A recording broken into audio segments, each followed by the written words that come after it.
Saudara, timnas Indonesia tiba di Jakarta setelah menjalani pemusatan latihan selama 3 pekan di Bali United Training Center, Gianyar, Bali. Ragnar Oratmangun, Beckham Putra hingga Rizky Ridho tiba di Bandara Soekarno-Hatta, Tangerang, Banten pada Sabtu malam.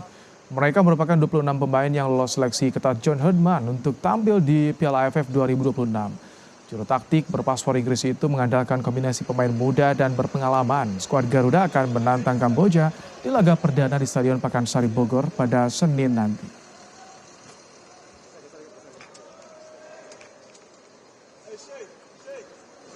Piala AFF 2026 jadi edisi ke-16 sekaligus perayaan 30 tahun sejak kompetisi itu berlangsung. Namun timnas Indonesia masih berupaya mengejar gelar juara pertamanya. Akankah skuad Garuda meraih gelar juara di bawah asuhan pelatih John Herdman?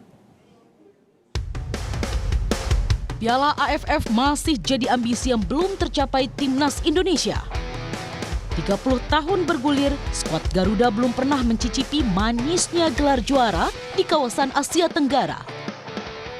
Kini di bawah asuhan pelatih John Herdman, harapan tak sekedar menjuarai Piala AFF, tapi juga meningkatkan level timnas.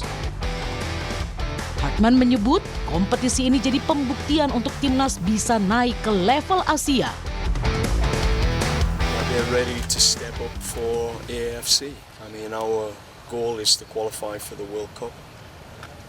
Our next goal is to really compete at AFC. So AFF provides us with the opportunity to grow together, but more importantly for this group of men to say I'm ready. As I said to the players today, they're growing. They're just getting better. I'm seeing different things from different players. They're more clear, and I'm excited to see what some of these players I didn't know much about are going to show in another 5 days. So I'll keep all of them. Kehadiran Herdman juga komposisi pemain yang dibawa membuat harapan untuk meraih gelar juara perdana di Piala AFF membumbung tinggi. Indonesia ini udah 6 kali jadi runner up. Harusnya yang ke-7 kali ini harusnya bisa lah, kalau bisa lolos final nih harusnya bisa jadi juara.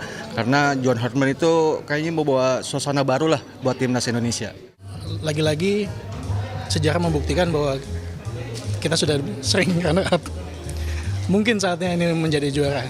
Era pemain juga berubah ya Mas ya? Era pemainnya juga mungkin sudah berubah generasinya. Ya kalau melihat kualitas pemain yang ada sekarang ini, level kita sebenarnya bukan lagi level AFF ya. Seharusnya kalau udah begitu kondisinya ya kita harus juara gitu. Apalagi John Herdman kan sudah totalitas dia.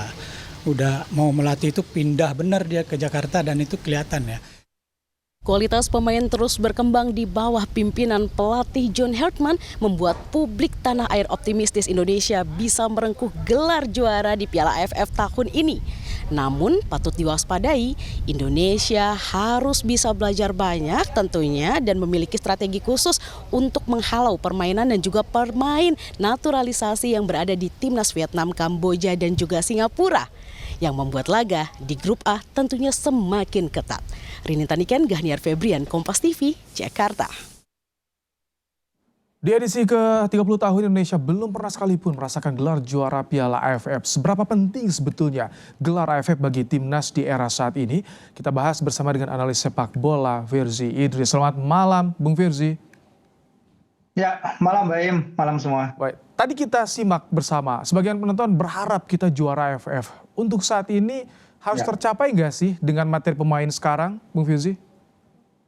Oh ya, tentu kalau kita bahas partisipasi timnas di Piala AFF itu adalah mungkin lebih banyak kisah dukanya ya, kisah nyarisnya 6 kali jadi runners up dan terutama ketika adu penalti pada 2002 dan ketika kita sangat diunggulkan di 2010 kita gagal menjadi juara, terakhir kita mencapai final 2020 di bawah Coach Shin di era pandemi, juga tinggal selangkah lagi tapi kembali kita gagal ketika itu juga menghadapi Thailand ya, yang menjadi pemilik juara terbanyak.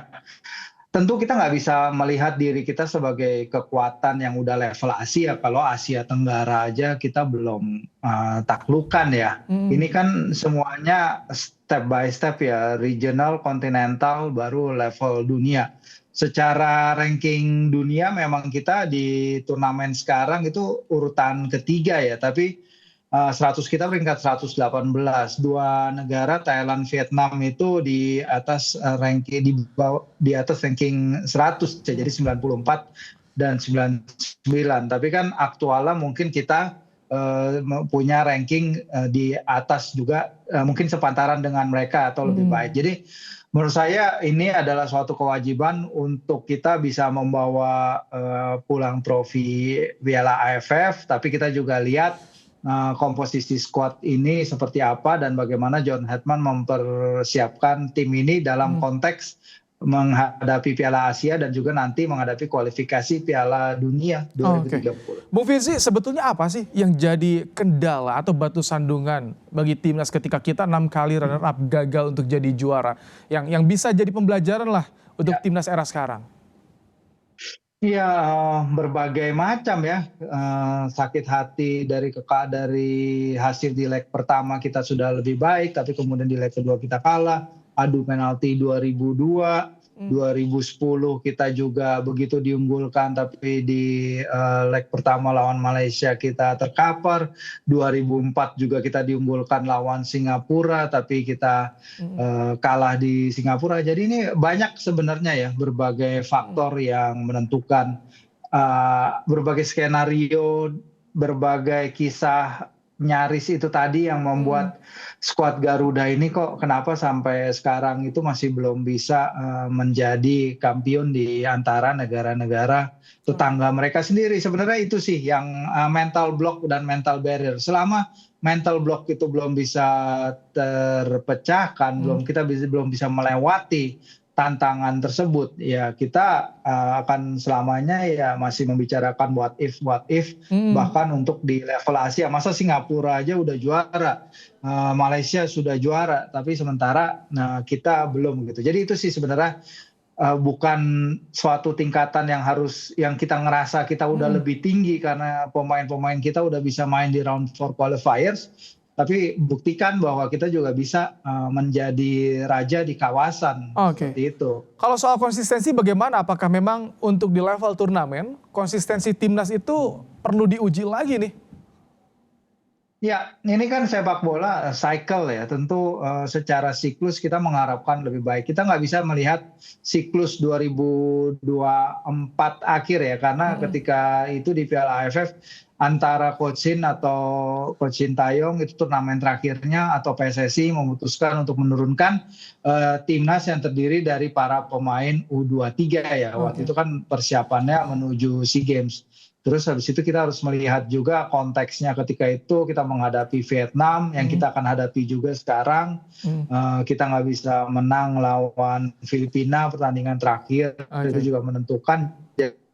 Jadi memang Asia Tenggara kekuatannya juga berkembang sekarang, tidak hanya bukan hanya di kita tapi juga di negara-negara tetangga. Baik, Bung Firzi, kita punya ini grafis statistik bagaimana head to head jelang lawan kita perdana lawan Kamboja. Ini kami akan coba tampilkan bagaimana statistik antara timnas Indonesia dan Kamboja.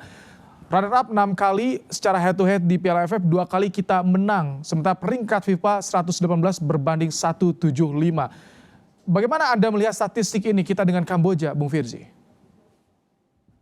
Iya, kita terakhir ketemu Kamboja di fase grup juga ya di 2022.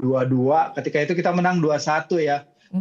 Kita sempat unggul dulu terus dibalas, terus kemudian kita memenangkan laga berkat golnya Witan pada menit ke-35. Emang sekarang dengan komposisi pemain kita yang ada seharusnya kita bisa berada di atas mereka ya. Cuman kan kita tahu di AFF apapun bisa terjadi. Kita tentu mengharapkan hasil yang maksimal, meneruskan kerja bagus Coach John ketika menang lawan Oman dan Mozambik ketika itu ya di ronde laga FIFA Matchday Juni. Itu memberikan suatu dorongan fokus mental yang sangat baik. Kita menang, clean sheet. Beberapa pemain juga diuji yang tadinya tidak mungkin bukan pemain utama, jadi harapannya bisa meneruskan momentum tersebut. Semoga di laga awal nanti langsung gaspol lawan Kamboja. Terima kasih Bung Firzi untuk ulasannya di program Kompas malam hari ini.